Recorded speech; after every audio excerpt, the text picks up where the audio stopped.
Rasulullah Shallallahu Alaihi Wasallam juga memberikan contoh, Pak, perbuatan yang itu merupakan buah dari sifat sombong yang ada dalam hati.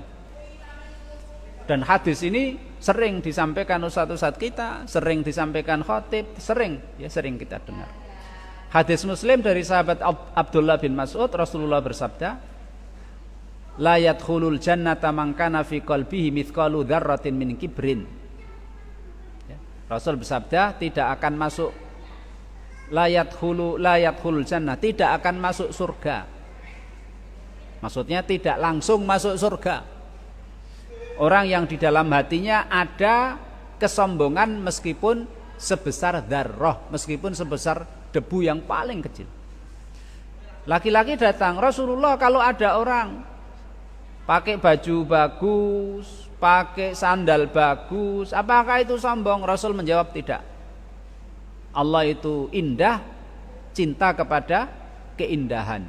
Sombong itu adalah menolak kebenaran dan meremehkan manusia. Juga hadis ini, Pak, ya, diriwayatkan juga oleh Imam Ahmad. Ya. Tapi yang meriwayatkan adalah Abdullah bin Amr bin As. Ceritanya Abdullah bin Umar bertemu sama Abdullah bin Amr bin As. Di mana? Di atas Marwah, Pak. Berarti ketika sa'i mereka berdua ketemu di atas Marwah. Terus mereka ngobrol-ngobrol. Terus Abdullah bin Amr bin As menyampaikan hadis kepada Abdullah bin Umar. Memang Abdullah bin Umar itu Pak, ketika masih muda itu mendatangi sahabat-sahabat yang senior, ingin mengambil hadis dari mereka, hadis yang mereka dengar dari Nabi Muhammad Sallallahu Alaihi Wasallam. Maka banyak, Pak, ya, kayak Ibnu Abbas, Anas bin Malik, Abdullah bin Umar itu meriwayatkan hadis dari Nabi, tapi hakikatnya tidak dari Nabi, dari sahabat senior yang lain. Dan itu rapopo, Pak. Kecuali kalau tabiin meriwayatkan hadis dari Rasul melewati sahabat, ini namanya hadis mursal. Hadis mursal termasuk bagian dari hadis dhaif. Tapi kalau sahabat muda, dia meriwayatkan hadis dari Nabi, tapi ternyata tidak dari Nabi langsung, tapi dari sahabat senior yang lain, iki rapopo, tidak apa-apa. Dan itu seperti ini, Pak. Abdullah bin Umar mendapatkan hadis ini dari Abdullah bin Amr bin As. Ketika Abdullah bin Amr bin As meriwayatkan hadis ini kepada Abdullah bin Umar, setelah selesai diriwayatkan, Abdullah bin Umar mendengar, terus Abdullah bin Amr bin As pergi. Lah Abdullah bin Umar ini, Pak, setelah ditinggal Abdullah bin Amr bin As ini nangis, Pak. Nangis. Terus banyak yang tanya, "Ma yubkika ya Aba Abdurrahman?" Apa yang membuat kamu nangis, wahai bapake Abdurrahman? Siapa bapaknya Abdurrahman? Abdullah bin Umar radhiyallahu anhu. Kemudian Abdullah bin Umar jawab, Pak, "Hadza za'ama annahu sami'a Rasulullah yaqul man kana fi qalbihi misqalu habbatin min khardalin min kibrin kabbahullahu liwajhihi finnar." Itu loh, saudaraku, Abdullah bin Amr bin As, dia meriwayatkan hadis kepadaku dari Rasul Shallallahu Alaihi Wasallam. Rasulullah bersabda, barang siapa di dalam hatinya ada sifat kesombongan meskipun sebesar debu yang paling kecil, Allah akan istilahnya telungkupkan. Allah akan telungkupkan dia, masukkan dia dalam keadaan telungkup, mukanya dahuluan. Mukanya didahulukan. Allah akan masukkan dia ke neraka dalam keadaan tertelungkup, mukanya duluan. Nah, ini hadis ini didengar Abdullah bin Umar, nangis, Pak, Abdullah bin Umar. Karena memang betul yang namanya sifat kesombongan itu kan hampir, Pak, ya, kita rasakan itu, hampir kita rasakan. Menolak kebenaran dan meremehkan orang. Nah, ini satu lagi Ini hadisnya sedikit panjang, saya ringkas saja. Ya. Ini cerita dari Abdullah bin Amr bin As. Hadis diriwayatkan oleh Imam Bukhari dalam Adabul Mufrad, tapi hadis ini disahihkan oleh Syekh Albani. Abdullah bin Amr bin As cerita, Pak. Suatu saat kita duduk-duduk bersama Nabi, ternyata datang seorang Arab Badui. Dia pakai baju, Pak. Ya, baju orang kampung begitu. Kemudian dia berkata kepada sahabat-sahabat Rasul, "Inna sahibakum qad wada'a kulla faris wa yarfa'u kulla ra'in." Wahai sahabat Nabi, teman kalian yaitu Nabi, katanya, dia telah merendahkan orang yang mulia dan memuliakan orang yang rendah. Langsung, Pak, dia Rasulullah langsung mengambil ininya, apa namanya itu, dipegang ini apa namanya ini, Pak, kerah bajunya dipegang. Ya.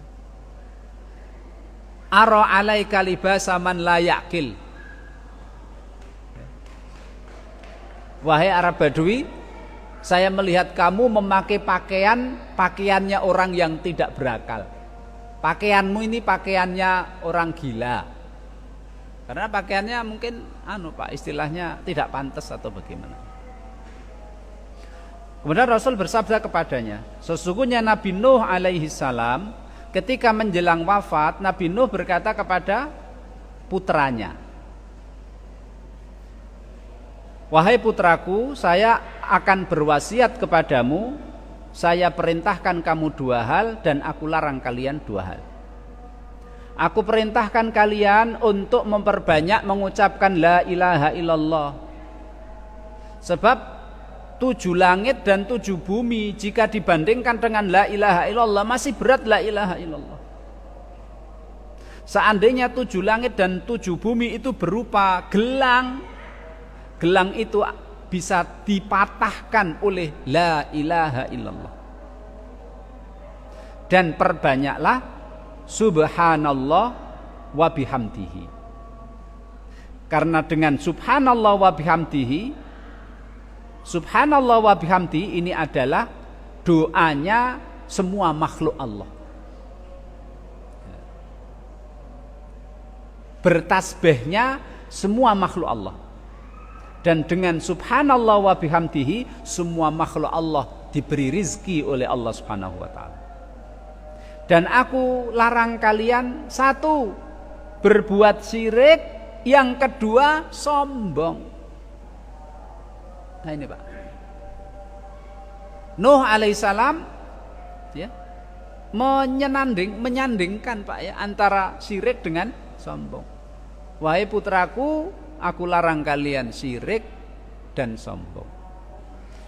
Kemudian para sahabat tanya kepada Rasul, "Rasul, kita sudah tahu syirik, sombong itu apa? Apakah jika ada orang pakai pakaian bagus itu sombong?" Rasul menjawab, "Tidak." "Apakah kalau ada orang yang sepatu sandalnya bagus itu sombong?" "Tidak." "Ataukah orang yang pakai kendaraan bagus itu sombong?" "Tidak." "Ataukah sombong itu adalah teman duduknya banyak, teman-temannya banyak, pada ngerubungi dia, pada berbicara satu sama lain. Apakah itu sombong?" "Tidak." Kemudian Rasulullah menjawab, sombong itu adalah safahul haqqi wa ghamtun nasi. Itu tadi, batarul haqqi wa ghamtun nas, menolak kebenaran dan meremehkan manusia. Gimana, Pak? Ini masih ada satu besok kita satu lagi, Pak, ya. Satu hadis satu lagi biar selesai. Yaitu hadis diriwayatkan oleh Imam Bukhari, dari Imam Bukhari. Ini diriwayatkan oleh Imam Muslim. Surga dan neraka itu pernah berdebat, Pak. Neraka bilang, ya, "Aku adalah tempat yang khusus Allah memasukkan ke dalamku orang yang sombong dan orang yang dolim." Surga nggak mau kalah, Pak. Kalau aku Tidak ada yang dimasukkan oleh Allah kepadaku kecuali orang du'afa unnas, orang yang lemah, orang yang miskin. Qala Allahu lil jannah, kemudian Allah berfirman kepada surga, innama anta rahmati arhamu biki man asya'u min ibadi. Allah berfirman kepada surga, wahai surga, kamu adalah rahmatku, kamu adalah kasih sayangku. Aku akan merahmati orang dengan memasukkan dia ke dalammu, yaitu hamba-hambaku yang aku kehendaki. Kemudian Allah berfirman kepada neraka, innama anta adzabi u'adzibu bika man asya'u min ibadi walikulli wahidatin minkuma mil'uha. Wahai neraka, kamu adalah siksaku, aku siksa denganmu hamba-hambaku yang aku kehendaki, dan setiap kalian akan dipenuhi dengan penduduknya, dipenuhi dengan orang-orang yang memang menjadi penghuninya. Kemudian neraka, Pak, neraka itu masih kosong. Neraka itu masih banyak yang masih longgar. Masih longgar. Belum penuh, neraka belum penuh. Kemudian Allah Subhanahu wa taala meletakkan kakinya di neraka, baru neraka itu mengatakan qad cukup ya Allah, cukup ya Allah. Karena nerakanya kan minta tambah, Pak. Hal min mazid, ada tambahan ya Allah, ada tambahan enggak, ada tambahan enggak. Nerakanya pengen Pak, pengen diisi penuh. Tapi Allah Subhanahu wa taala rahmatnya melebihi kasih sayangnya melebihi murkanya, maka kakinya Allah ditaruh di dalam neraka, kemudian nerakanya berkata qad cukup ya Allah, cukup ya Allah, aku tidak mau minta tambah lagi, cukup. Kemudian bagian neraka satu sama lain saling istilahnya saling merapat begitu sehingga jadi penuh. Kemudian surga, karena masih luas surganya, wa ammal jannatu fa innallaha yunshi'u laha khalqan. Karena surga masih luas, Allah Subhanahu wa taala menciptakan manusia, setelah diciptakan langsung dimasukkan ke dalam neraka. Dimasukkan ke dalam surga. Nah, inilah yang saya hormati, semoga menjadi